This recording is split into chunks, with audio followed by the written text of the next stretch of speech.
Klassik shimni korsajniy lentasini lyuksовый qilib tikishni o'rganamiz. Videoda ko'rib turganingizdek kesib tayyorlab oldim. Endi 8 santimetrli astarli matoyimizni 4,5 santimetr qayirib, xuddi shunaqa qilib dazmollab tayyorlab olamiz. Keyingisi 7 santimetrli astarli matomizni uni ham teng o'rtasidan bo'lib, videoda ko'rganingizdek buklab qayirib olamiz. Endi asosiy matomizni 4,5 santimetr qayrilgan astarli matomizni orasiga qo'yib, bulavka yordamida qotirib olamiz. Ustidan 3,5 santimetr qilib qayirib tayyorlagan matomizni buklov tarafini bir-biriga qilib, bulavka yordamida qotirib olamiz.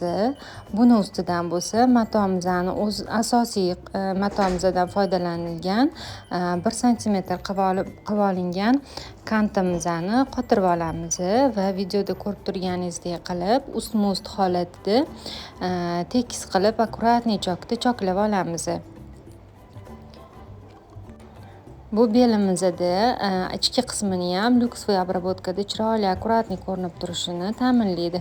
Endi bir qavatli astarli matomizni xuddi shu chokimizni ustiga belgilab bulavkada qotirib olamiz va chokimizni ustidan choklab olamiz. Ko'rib turganingizdek ustidan tekis qilib choklab oldik. Endi shu bir qavat matomizni qayirib, o'rab tikib olamiz. Videoda ko'rganingizdek holatda, qayrilgan holatda bo'ladi. Bu bizani shimimizni poyiz qismini ichkari tomondan ham juda ham akkuratniy ko'rinib turishini ta'minlaydi. Boshida 1 yoki 0,7 santimetr tashab ketib, choklaganimiz kantimiz tayyor bo'ldi. Endi shimga o'rnatishni keyingi videolarda ko'rib chiqamiz. Bizani kuzatishda davom eting.